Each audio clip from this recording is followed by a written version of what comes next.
Париж – це одне з найпопулярніших серед туристів міст світу. Якщо зовсім точно, то друге у світі після Бангкоку. Його широкі зелені бульвари, архітектура, всі ці Нотр-Дами, Луври та, звісно ж, Ейфелева вежа розпіарені сотнями фільмів і мало у світі людей, які би не мріяли там побувати. Але мало хто знає, що теперішній Париж є результатом дуже масштабної перебудови, метою якої була не лише краса, а й куди більш утилітарні мотиви. А ще він яскравий приклад того, наскільки сильний вплив на вигляд міст має політика. Усім привіт, вмощуйтеся зручніше, зараз буде дуже цікаво. Можете навіть лайк відразу поставити. Але для початку...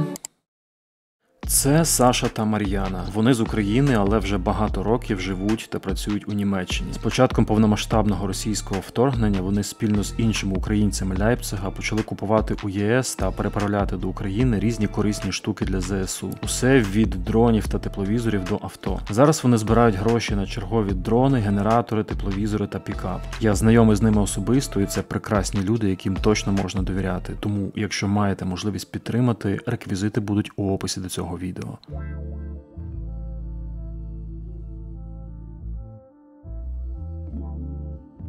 У першій половині 19 століття Париж був не найкращим місцем для життя. По суті, це було середньовічне місто, дуже щільно забудоване невеликими тісними будинками з дуже вузькими вулицями, куди майже не потрапляло сонячне світло. Щільність населення у центральних районах перевалювала за 5 тисяч людей на квадратний кілометр. Це досить багато навіть за нинішніми мірками, а тоді це була справжня катастрофа. У одній невеликій кімнатці на кілька квадратних метрів деколи могло жити і по 20 людей. До речі, каналізації там не було, тому всі нечистоти ці мешканці виливали просто з вікна на голови перехожих. У 1845 році французький громадський діяч Віктор Консидеран писав таке: «Париж є величезною майстернею гниття, де злидні, епідемії та хвороби живуть у згоді, куди рідко потрапляють сонячне світло та свіже повітря. Париж – це жахливе місце, де рослини зморщуються та гинуть, де із 7 маленьких дітей 4 помирають протягом року». Про епідемії це він згадав не просто так. У таких умовах різноманітні болячки поширювалися між мешканцями дуже добре. У 1832 та 48 роках містом прокотилися спалахи холери, останній з яких забрав життя 5% мешканців центрального району. Ще однією проблемою був дорожній рух. Найбільші вулиці мали заледве 5 метрів ширини, а менші взагалі могли мати і лише 1-2 метри. Тому заїхати туди каретою було дуже складно. На додачу до цього центр Парижа був дуже криміналізованим та небезпечним місцем.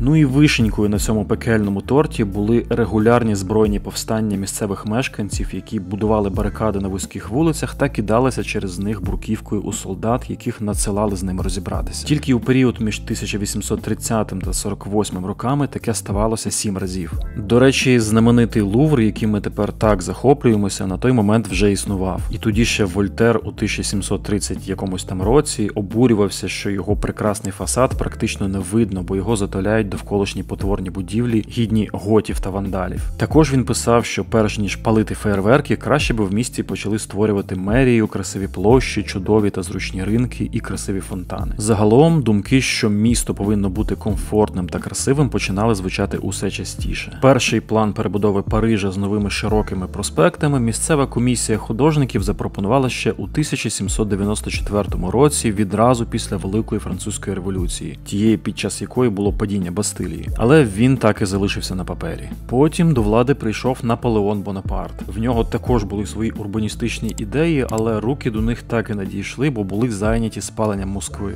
Важко було втриматися, розуміємо. Після Бонапарта до влади прийшов король Луї Філіп, і за його правління таки почало нарешті щось відбуватися в плані урбаністики. У центральних районах почали прокладати каналізацію, влаштували 180 кілометрів тротуарів та побудували кілька нових вулиць. Плани були значно грандіозніші, але забракло грошей та, як не дивно, повноважень. Закони були написані так, що муніципалітету було дуже важко вилучати приватну власність для будівництва нових вулиць.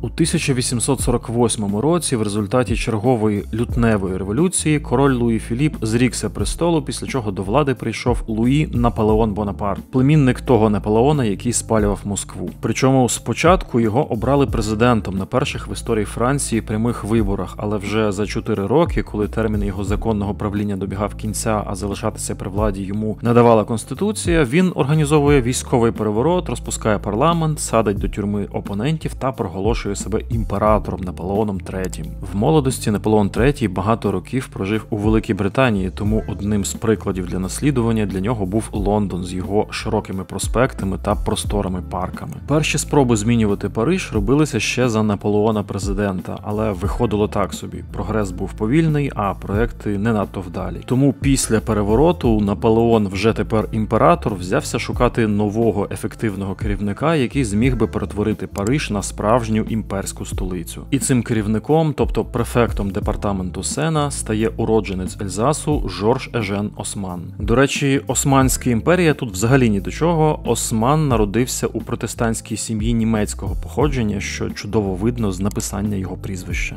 Осман відразу отримав значно більше повноважень, ніж його попередники. Новий закон про експропріацію значно спростив всі процедури, а у своїй роботі він не мав звітуватися перед парламентом, а лише перед імператором. 29 червня 1853 року Наполеон показав йому карту Парижа і доручив Осману надати місту повітря і відкритий простір та зробити його красивішим. Осман запропонував збудувати цілу мережу нових широких вулиць-бульварів, які би напряму з'єднували головні визначні будівлі міста та відкривали на них максимально гарні відкриточні краєвиди. Вздовж цих бульварів мали вирости квартали нових будівель, до яких були дуже жорсткі вимоги стосовно поверховості та вигляду фасадів. На додачу до цього в місті мали з'явитися нові парки та сквери, центральна каналізація, водогін, громадські вбиральні, кільцева залізниця та газові ліхтарі на вулицях. На той момент це була наймасштабніша міська перебудова у світі. Частину грошей для фінансування робіт виділив парламент, але цього було недостатньо, тому банкіри брати Перейра на прохання Османа створили новий інвестиційний банк, який також почав шукати гроші для будівництва нових вулиць у обмін на право будувати вздовж них нові будівлі. На додачу до цього Осман придумав ще один спосіб фінансування будівництва.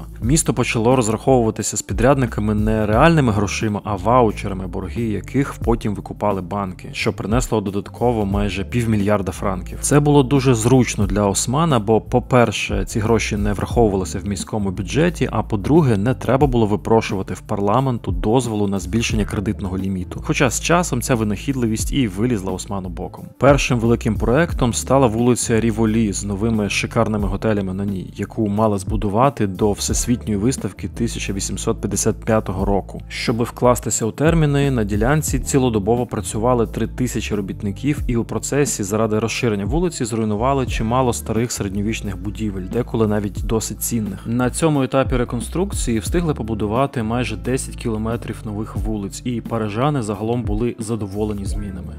Після проведення виставки перебудова Парижа продовжилася у тому ж стилі, але вже значно більшими темпами. У процесі до міста приєднались десяток сусідніх комун та містечок, після чого площа Парижа збільшилася вдвічі, а населення вчетверо з 400 тисяч до майже 1,6 мільйона. Все це зробили, щоб збирати в місті більше податків, з яких можна було би робити всі ці перебудови, але нові парижани цьому були зовсім не раді. Платити більше ніхто не хотів, але влада Наполеона III була абсолютною, і він малював кордони міста, як собі вважав за потрібне. До речі, одночасно з цим в світі відбувалася Кримська війна.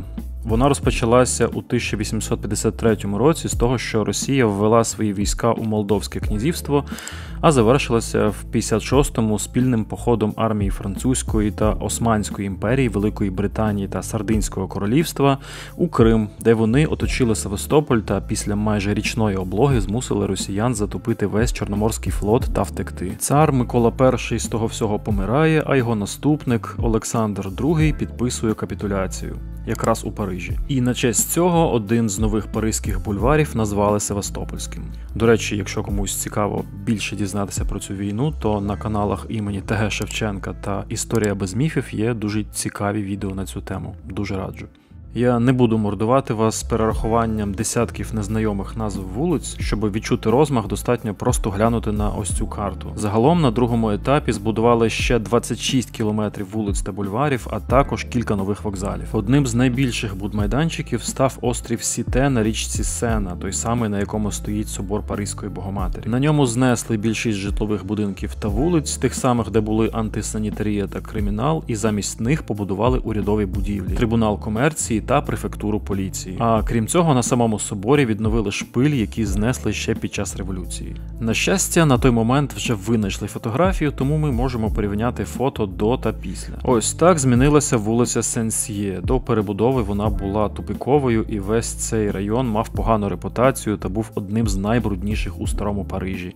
Ще одне стало вулиця Суфло.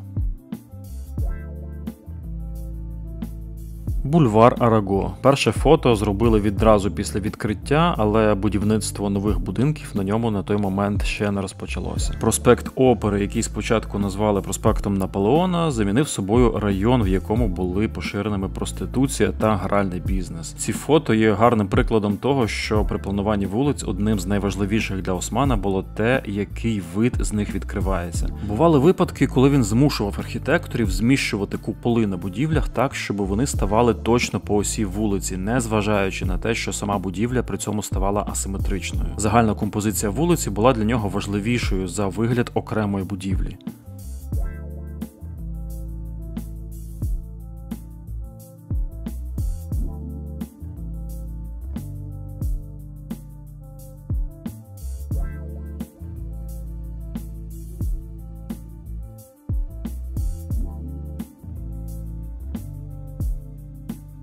На цьому етапі вже досить багатьом парижанам діяльність Османа перестала подобатися. У пресі почали з'являтися карикатури, на яких його малювали бобром, який згризає старі паризькі квартали. Хтось критикував самі проекти, іншим не подобалося, що їхня вартість у процесі будівництва виростає більш ніж удвічі. Багато в чому це ставалося і через хитрощі мешканців, в яких вилучали нерухомість. Бо досить швидко люди зрозуміли, що можна відсудити більше грошей, якщо прописати у будівлі неіснуючі магазини чи кафе. Це, до речі, досить цікаво виходить. Довкола такий абсолютизм, що опозицію садять у тюрму, але при цьому закони та суди у питаннях власності цілком нормально захищають права звичайних мешканців.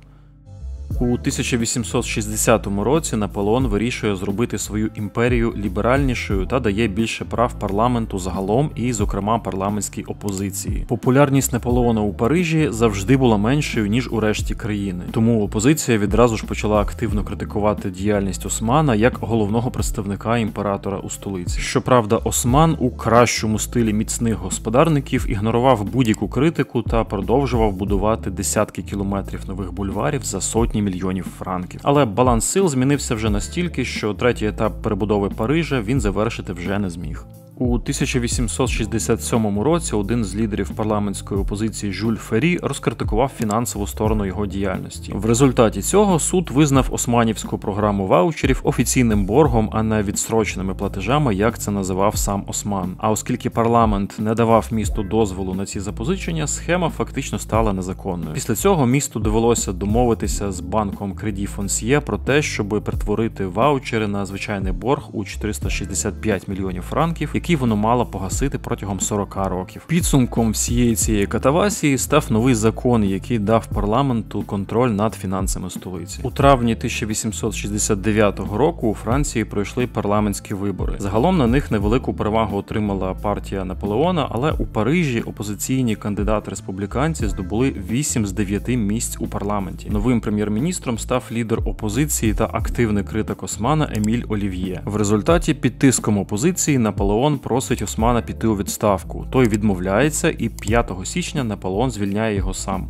Можливо, навіть по статті із занесенням у трудову. Сам Наполеон 8 місяців по тому під час франко-прусської війни потрапляє до німецького полону, і на цьому його імперія закінчується, а Франція знову вже втретє стає республікою. Наступником Османа на посаді префекта призначають Адольфа Альфана, який до того був у його команді та керував департаментом парків і плантацій. До речі, так ми дізнаємося, що місто мало власні плантації, на яких вирощувало дерева для подальшої висадки на вулицях. Цікаво, що попри активну критику діяльності Османа, всі його проекти в підсумку довели до завершення. У 1875 році добудували Паризьку оперу, а останній проект за його планом завершили аж у 1927-му і символічно назвали на його честь бульваром Османа.